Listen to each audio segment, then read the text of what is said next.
আমার চাচা শহীদ হয়ে এক কর্নারে পড়ে রয়েছে, তার বুকের উপর একজন উল্টো দিকে বসে খঞ্জর দিয়ে বুকটা চিরে কলিজা বের করে চাবায় চাবায় উগলে উগলে ফেলে দিতেছে। জোরে সোরে বলছি নাউযুবিল্লাহ মিন যালিক। মাথা কি ঠিক থাকার কথা? আমার চোখের সামনে আমার সন্তানের কলিজা বের করে কোনো হারামজাদা চাবাবে, আর আমার শরীরে এক বিন্দু রক্ত থাকতে আমি কি কোনো বিধানের দিকে টাইম দিব? হ্যাঁ, হালাল হারাম তখন মাথা ঠিক থাকবে? সামান্য স্বার্থের বিরুদ্ধে কথা বললে কাপড় খুলে ড্যান্স দেয়। আর সেই জাতি তো যুদ্ধের ময়দানে একজন আর একজনকে আক্রমণ করবে। এখানে কেউ কারোর দেখার টাইম না। কিন্তু নবীজি বিশ্ব নবী, বিশ্ব আদর্শ তার। নবী আকদাস সাল্লাল্লাহু আলাইহি সাল্লাম বলেন, আমার চাচার দৃশ্য আমি চোখে দেখেছি। মক্কার মানুষেরা বলেছে, আমি জন্মের আগে আমার বাবা দুনিয়া ছেড়ে চলে গেছে, আমার কলিজার টুকরা পিতার চেহারা আমার দেখার ভাগ্য হয়নি। মক্কার মানুষেরা বলেছে, আমার পিতার চেহারা নাকি আমার চাচা আমির হামজার মতো অনেকটাই ছিল। সুতরাং আমির হামজা চাচাকে শুধু আমি চাচা হিসাবে মানিনি, আমার নিজের কলিজার ধন বাবার মতো তাকে শ্রদ্ধা করেছি। আম্মুর রাজুলিস সিনু আবি, চাচা বাপের মতো, আমি আমার চাচাকে বাপের মতো স্নেহ করি। এই মহাবীর চাচাকে নির্মমভাবে শহীদ করার পর কান কেটে হাত পায়ে রঙ্গাহানি করে কলিজা ছিঁড়ে কলিজা চাবায় চাবায় সে উগলে যখন ফেলতেছিল, আমি ওহুদের অন্য প্রান্ত থেকে দৃশ্য দেখে ছুটে আসতেছিলাম। তরবারি আমার পিঠের পিছনে ছিল, তরবারি বের করেছি, আল্লাহু আকবার বলে তার ঘাড় বরাবর লাগাবো। তরবারি 5 হাত আর মাত্র একটু পরে তার শরীর স্পর্শ করবে, এমন সময় ঘাড় ঘুরিয়ে দেখি সেটা হিন্দা, আবু সুফিয়ানের পত্নী, মহিলা মানুষ। এই দৃশ্য দেখে রাগের মুহূর্তে তরবারি চালিয়ে দিয়েছি। চালানো তরবারি আমি খুব আল্লাহর উপর ভয় রেখে দ্রুততার সাথে আমি তরবারি ফিরিয়ে নিলাম। যেদিকে আঘাত আনতে চেয়েছিলাম, আঘাতের লক্ষ্য বস্তু থেকে লক্ষ্য ভ্রষ্ট করে দিলাম, তরবারি খাপের মধ্যে আবার ঢুকিয়ে। আল্লাহ জাল্লা শানহু বলেন, নিশ্চয় যারা আমার কোরআনের আয়াতকে অস্বীকার করেছে, ওয়াস্তাকবারু আনহা, শুধু অস্বীকার করার এটাও একটা অর্থ হলো সে ঘাড় বাঁকা করে ইসলামের হুকুমকে পালন না করে ঘাড় তেরার মতো চলে গিয়েছে। আল্লাহ জাল্লা শানহু কোরআনে হাকিমের মধ্যে বলেছেন, মুহাম্মাদুর রাসূলুল্লাহ, মুহাম্মদ সাল্লাল্লাহু আলাইহি সাল্লাম আল্লাহর কে? সবাই বলছে না কেন? মুহাম্মদ আল্লাহর কে?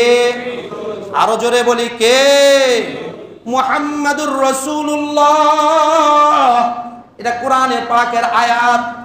কোরআনের আয়াত শুনলে দরুদ পড়তে হয় না, কারণ নামাজের মধ্যে যদি আপনি কোরআনের আয়াত শুনেন, দরুদ পড়লে নামাজ হবে? বুঝে শুনে কাজ করেন। মিলাদ পড়াচ্ছি না আমি, মিলাদ নয়, সূরা ফাতহের এটা আয়াত। মুহাম্মাদুর রাসূলুল্লাহ, মুহাম্মদ আল্লাহর কে? মুহাম্মদ যদি আল্লাহর রাসূল হয়, আল্লাহ রসুলের দাড়ি ছিল কি ছিল না? আল্লাহ রসুলের চুলগুলি সুন্দর ছিল কি ছিল না? আল্লাহ রসুল প্রত্যেক মাসের তার অবাঞ্ছিত লোমগুলি পরিষ্কার করতেন কি করতেন না? আল্লাহর হাবিব একের অধিক বিবাহ শাদী করেছেন কি করেননি? আল্লাহ হুকুম ইসলামের বিধিবিধান পঙ্খানুপঙ্খানু পালন করেছেন কি করেননি? তাহলে তুমি আর আমি আল্লাহর নবীর রেখে যাওয়া দিনকে পছন্দ করো না মিয়া। দাড়ি রাখলে কও মুলবি মুলবি লাগে, বুড়া বুড়া লাগে, হ্যান্ডসাম যুবক দাড়ি রাখলে বুড়া হয়ে যায়। তুমি ইসলামের বিরুদ্ধে শুধু বলেছো তা নয়, কোরআনের বিরুদ্ধে বলে মোদির বিরুদ্ধে যেমন যুদ্ধ ঘোষণা করেছো, তুমি তো মুসলমান হয়ে তোমার বিরুদ্ধে যুদ্ধ হয়ে গেছে। খালি মানুষেরটা দেখো না, নিজেরটা টের পাও না? নিজে আলগা করে রাখছো, হুঁশ পাওনি? আল্লাহর বিধানের সাথে নিজে গাদ্দার হয়ে আসো। ওই মুম্বাইয়ে কোন বদমাইশ কি বলেছে ওইটার ব্যাপারে রক্ত খুব গরম। মার্চ টু মুম্বাই, মুম্বাই ঘেরাও করো, ফাটাও রে। ঘরের মধ্যে ফিরাউন জন্ম দিয়ে বসে আছে, খবর নাই? ঘরের মধ্যে ফিরাউন বসে আছে, খবর নাই? মুসলমানের বাচ্চা কি করে হিন্দুর সাদৃশ্য গ্রহণ করে। একটা হিন্দুর বাচ্চা দেখলে তার পিছনে চুলের জট আছে, তার পিছনে টিক্কি আছে, তার লেংটি ঝুলতেছে, এটা দেখলে বোঝা যায় সে হিন্দু। তুমি মুসলমান, তোমাকে দেখলে কেন বোঝা যায় না তুমি মুসলমানের বাচ্চা? জোরে বলেন ঠিক কিনা? তুমি তো মুসলমানের ঘরে জন্ম নিয়েছো, খালি জন্মের পর মাথা কাটার জন্য তুমি মুসলমান। এই মাথা তো হিন্দুরাও কাটে, কারণ এখন অপারেশন না করলে রোগ হইতেছে। এই সুন্নাতের খতনা তো হিন্দুরাও করে, খ্রিস্টান খ্রিস্টানেরা তাদের মাথা কাটে। ওই মাথা কাটলেই মুসলমান হওয়া যায় না। মুসলমান হওয়ার জন্য নবীজির আনিত ধর্মকে সত্য মানতে হবে নাকি হবে না? কয়জন বলে হবে? বাকিরা কি? এজন্য সাবধান মুসলমান। বেঈমান তো তখনই তোমার আমার নবীর বিরুদ্ধে কথা বলার সাহস পায় যখন তুমি আর আমি বেঈমানের মতো হয়ে যা। তুমি আর আমি যখন বিজাতির পদে পা দিই, তুমি আর আমি যখন বেঈমানের সুরে গান গাই, বিজাতি তো তখন কথা বলার সাহস পাবে। জোরে বলেন ঠিক কিনা? সাহস তো তুমি আর আমি করে দিয়েছি। মুসলমান যদি তার চরিত্র ধরে রাখতো, মুসলমান যদি তার মুসলমানিত্ব ঠিক রাখতো, কোনো বিজাতির বাচ্চার ক্ষমতা ছিল না নবীর চরিত্র নিয়ে কথা বলবে। জোরে বলেন ঠিক কিনা? আজকে নবীর বিরুদ্ধে কেউ যদি কথা বলে থাকে, এর আগে দোষ আমি মুসলমানদেরকেই দিব। নামদারি মুসলমান গাদ্দারদের জন্য বিজাতির আজকে সুযোগ পায়। কারণ হাদিস, রাসূল করিম সাল্লাল্লাহু আলাইহি সাল্লাম কয়টা হাদিস শোনাবো অল্প সময় খুতবা? কোনদিন কোন ব্যক্তির গায়ে আঘাত করেছে এমন হাদিস দেখাতে পারবেন না। রাসূল করিম সাল্লাল্লাহু আলাইহি সাল্লাম উহুদের যুদ্ধের দিন, মুসলমানের ইতিহাসে সবচেয়ে দুর্ধর্ষ যুদ্ধ, যে যুদ্ধে মুসলমানের সবচেয়ে বড় বড় বীর সেনানীরা শহীদ হয়েছে। 70 জন সাহাবীর কবর একসঙ্গে এক জায়গায় রয়েছে। শুহাদায়ে উহুদ, উহুদ প্রান্তরে গেলে দেখা যায় চোখের পানি রাখা যায় না। লিডার পার্সন ব্যক্তি আমির হামজা রাদিয়াল্লাহু তাআলা, রাসূল করিম সাল্লাল্লাহু আলাইহি সাল্লাম বলেন, আমি কোনোদিন কোনো মহিলার গায়ে হাত দিইনি, যত বড় সে দুশমন হোক, যত বড় দুশমন হোক।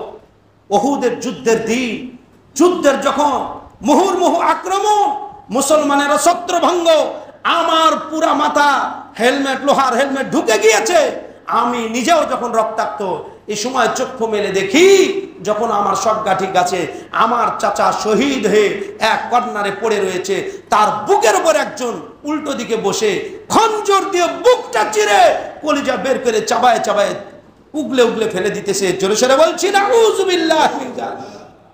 মাথা কি ঠিক থাকার কথা? আমার চোখের সামনে আমার সন্তানের কলিজা বের করে কোন হারামজাদা চাবাবে, আর আমার শরীরে এক বিন্দু রক্ত থাকতে আমি কি কোনো বিধানের দিকে টাইম দিব? হ্যাঁ, হালাল হারাম তখন মাথা ঠিক থাকবে? সামান্য স্বার্থের বিরুদ্ধে কথা বললে কাপড় খুলে ড্যান্স দেয়। আর সেই জাতি তো যুদ্ধের ময়দানে একজন আর একজনকে আক্রমণ করবে। এখানে কেউ কারোর দেখার টাইম না। কিন্তু নবীজি বিশ্ব নবী, বিশ্ব আদর্শ তার। নবী আকদাস সাল্লাল্লাহু আলাইহি সাল্লাম বলেন, আমার চাচার দৃশ্য আমি চোখে দেখেছি। মক্কার মানুষেরা বলেছে, আমি জন্মের আগে আমার বাবা দুনিয়া ছেড়ে চলে গেছে, আমার কলিজার টুকরা পিতার চেহারা আমার দেখার ভাগ্য হয়নি। মক্কার মানুষেরা বলেছে, আমার পিতার চেহারা নাকি আমার চাচা আমির হামজার মতো অনেকটাই ছিল। সুতরাং আমির হামজা চাচাকে শুধু আমি চাচা হিসাবে মানিনি, আমার নিজের কলিজার ধন বাবার মতো তাকে শ্রদ্ধা করেছি। আম্মুর রাজুলিস সিনু আবি, চাচা বাপের মতো, আমি আমার চাচাকে বাপের মতো স্নেহ করি। এই মহাবীর চাচাকে নির্মমভাবে শহীদ করার পর কান কেটে হাত পায়ে রঙ্গহানি করে কলিজা ছিঁড়ে কলিজা চাবায় চাবায় সে উগলে যখন ফেলতেছিল, আমি উহুদের অন্য প্রান্ত থেকে এই দৃশ্য দেখে ছুটে আসতেছিলাম। তরবারি আমার পিঠের পিছনে ছিল, তরবারি বের করেছি, আল্লাহু আকবার বলে তার ঘাড় বরাবর লাগাবো। তরবারি 5 হাত আর মাত্র একটু পরে তার শরীর স্পর্শ করবে, এমন সময় ঘাড় ঘুরিয়ে দেখি সেটা হিন্দা, আবু সুফিয়ানের পত্নী, মহিলা মানুষ। এই দৃশ্য দেখে রাগের মুহূর্তে তরবারি চালিয়ে দিয়েছি। চালানো তরবারি আমি খুব আল্লাহর উপর ভয় রেখে দ্রুততার সাথে আমি তরবারি ফিরিয়ে নিলাম। যেদিকে আঘাত হানতে চেয়েছিলাম, আঘাতের লক্ষ্যবস্তু থেকে লক্ষ্য ভ্রষ্ট করে দিলাম। তরবারি খাপের মধ্যে আবার ঢুকিয়ে বলে দিলাম, মুহাম্মাদুর রাসূলুল্লাহ কোনদিন তার স্ত্রীদের গায়ে হাত দেয়নি, কোন মহিলাকে হাত দেয়নি। আজকে আমার চাচার বুকে উপর উঠে তুমি রক্তপাত ঘটিয়েছো, কলিজা চাবিয়েছো। শুধু ইসলাম সারা জীবন বলবে নবী হয়ে মহিলার গায়ে হাত দিয়েছে, এমন ইসলামকে ছোট আমি করব না বিধায় আমার চাচার হত্যার বদলা অন্যভাবে আদায় করলো, তোমার গায়ে হাত দিলাম না। জোরে সোরে বলছি আল্লাহু আকবার। বিজাতির বাচ্চারা আমাদেরকে উদারতা শিখায়। মুসলমানের গোষ্ঠী যে বেঈমানের বাচ্চাদের থেকে তোমরা চরিত্র আমদানি করো, শিখে নাও তোমার নবীর চরিত্র কেমন ছিল, ওই বেঈমানের বাচ্চাদের সাথে সাদৃশ্য অর্জন করো। যেই নবী যুদ্ধের ময়দানে রাগের মুহূর্তে চালানো তরবারি ফিরিয়ে নিয়েছেন, মহিলার গায়ে হাত দেয়নি, এমন দয়ালু নবীর ব্যাপারে হাদিস, নবীজিকে কাফেরেরা চতুর্দিক থেকে, যেই দিক থেকে নবীজি দেখত, নবীজির চেহারায় চোখ পড়া মাত্র আল্লাহ তাআলা তাদের ভিতরে, তাদের কলিজার মধ্যে ভয় সৃষ্টি করে দিতেন। জোরে সোরে বলছি আল্লাহু আকবার।